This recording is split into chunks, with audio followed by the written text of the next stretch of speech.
तो यार जब हम नीट की प्रिपरेशन शुरू करते हैं अपनी 11th क्लास में या 12th क्लास में, जब से शुरू करते हैं तो हमारे मन में सबसे पहला सवाल यही होता है कि यार नीट के लिए पढ़ना कितना है, मतलब रिसोर्सेज कितने होने चाहिए।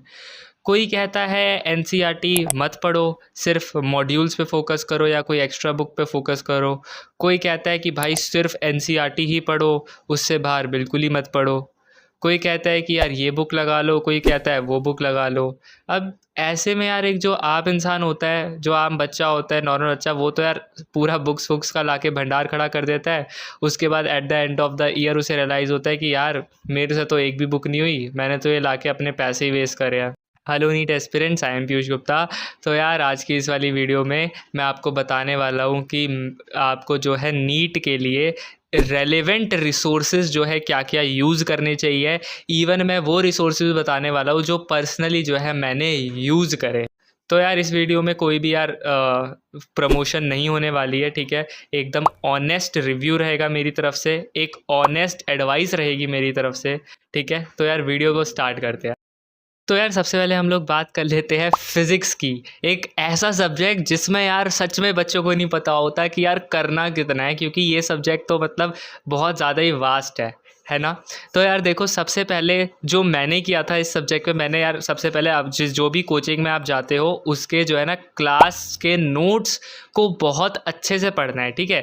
मतलब आपको जो है आपका जो एक एक कॉन्सेप्ट होता है वो आपके नोट्स के थ्रू जो है ना क्लियर होना चाहिए, ठीक है। आफ्टर रिवाइजिंग द नोट्स आपको जो है नोट्स के सवालों को जो है दोबारा से लगाना है जो क्लास में टीचर ने करवाए हैं, ठीक है। अगर आप मान लो कोई ऑफलाइन कोचिंग जाते हो और आपको लगता है कि यार मेरे जो क्लास के नोट्स होते हैं उसमें इतने सवाल नहीं हो पाते, लाइक एटलीस्ट 100 सवाल भी जो है पूरे चैप्टर में जो है आपके नोट्स में नहीं हो पाते, आपको ऐसा लगता है, तो यार आप जितने कराए जाते हैं उतने तो कर लो, ठीक है।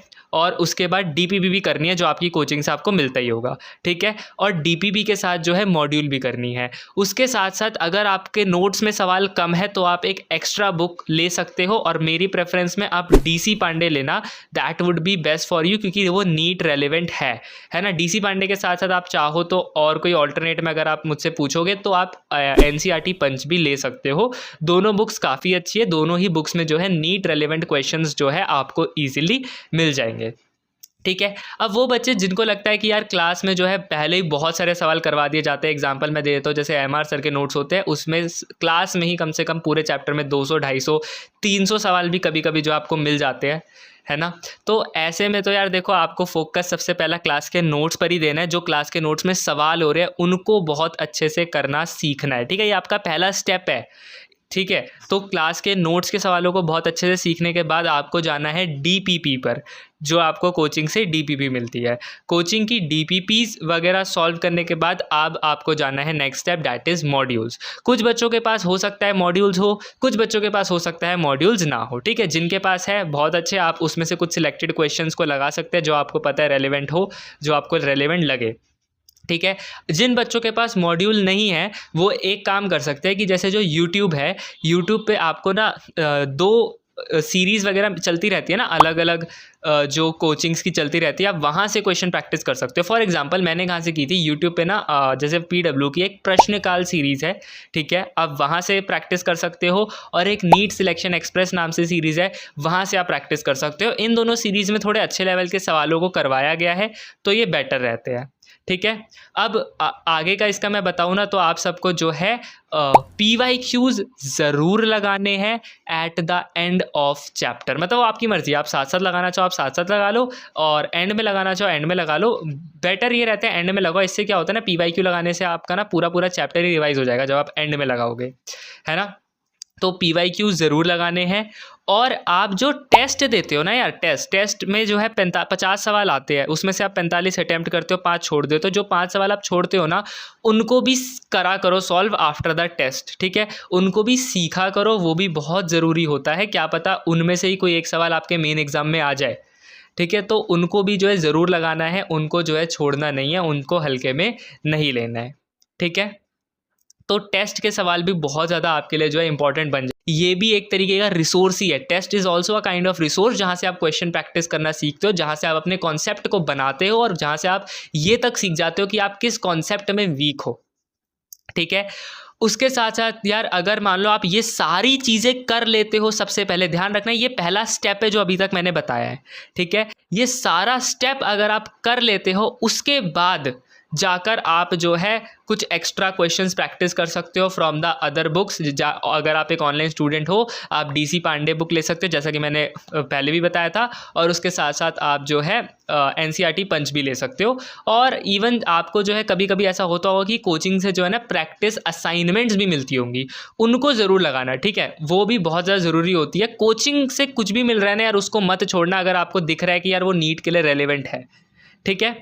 तो ये सारी चीज़ें थी कि जब आप किसी भी चैप्टर को पहली बार कर रहे हो तो क्या करना है, ठीक है। अब मान लो आपको जो है चैप्टर को रिवाइज करना है, फिजिक्स का ही कोई चैप्टर है उसको रिवाइज करना है, उस समय यार क्या क्या करना है कि जिससे जो है मैंने जो क्वेश्चंस मतलब मैंने जो चैप्टर पढ़ा था उसमें अच्छी खासी क्वेश्चन प्रैक्टिस दोबारा से हो पाए, है ना। तो उसके लिए सबसे पहले यार देखो, आप जब चैप्टर को पहली बार पढ़ते हो तो उसमें जो है ना कुछ क्वेश्चंस ऐसे होते होंगे जो कि हो जाते होंगे, कुछ ऐसे होते हैं यार जो कि ना बहुत ज़्यादा टेढ़े मेढ़े होते हैं, अजीब से होते हैं, हमसे पहली बारी में नहीं होते हैं।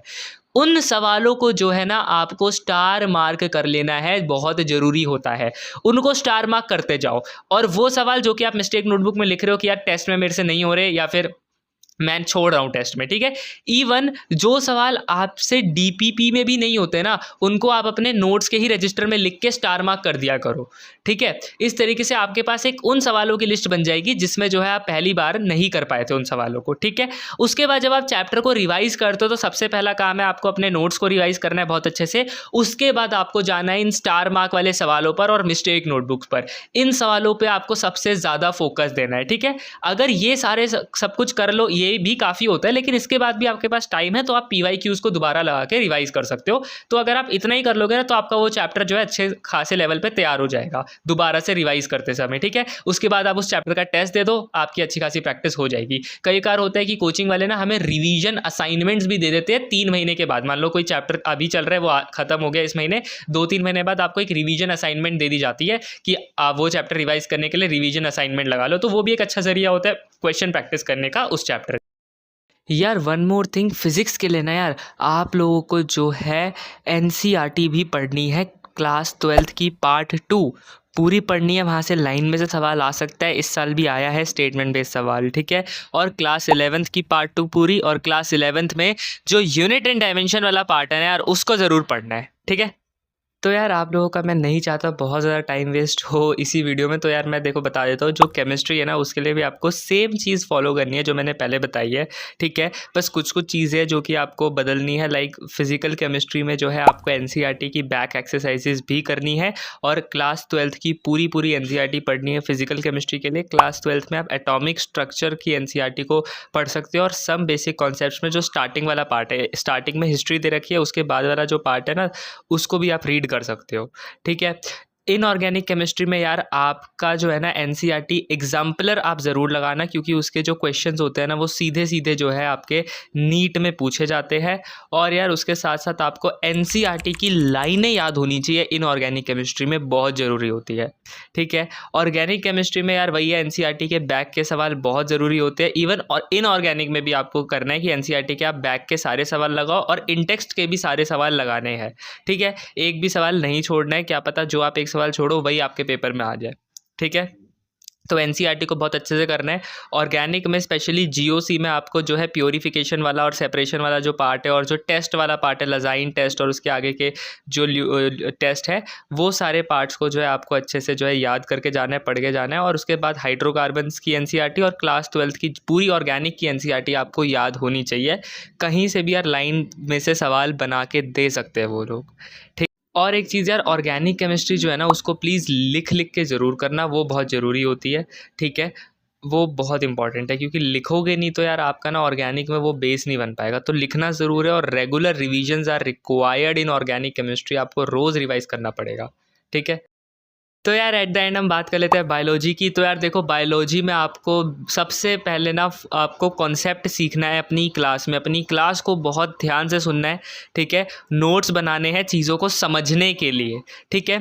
उसके बाद यार आपको पढ़नी है एनसीईआरटी। बहुत ज़्यादा इम्पॉर्टेंट है एनसीईआरटी नीट के लिए। आपको एनसीईआरटी की लाइनों को याद करना है, ठीक है। आपको जो है एनसीईआरटी की लाइनें अच्छे से याद होनी चाहिए, तभी जाके जो है आपके एग्जाम में क्वेश्चंस बनेंगे, ठीक है। कॉन्सेप्ट आपको पता हो, इससे काम नहीं बनेगा। कॉन्सेप्ट के साथ साथ आपको एनसीईआरटी की लाइनें भी पता होनी चाहिए, ठीक है। तो एनसीईआरटी पे बहुत ज़्यादा फोकस देना है। आप नोट्स को भले ही एक बार दो बार पढ़ लीजिए, कोई प्रॉब्लम नहीं है, लेकिन एनसीईआरटी को जो है मल्टीपल टाइम्स आपको रीड करना है, ठीक है। अब एक क्वेश्चन आता है कि एनसीईआरटी के बाहर भी कुछ पढ़ना है। यार देखो, आपकी जो भी आप किसी भी कोचिंग में पढ़ते होगे, जहाँ से भी पढ़ते होगे, वहाँ पे 5-10% अगर बाहर करवाया जाता है थोड़ा बहुत, वो टीचर बता देता है कि ये थोड़ा बहुत बाहर है, उतना आप कर लो, ठीक है, उतना चल जाता है। लेकिन यार बहुत ही ज़्यादा बाहर मत कर देना, ठीक है।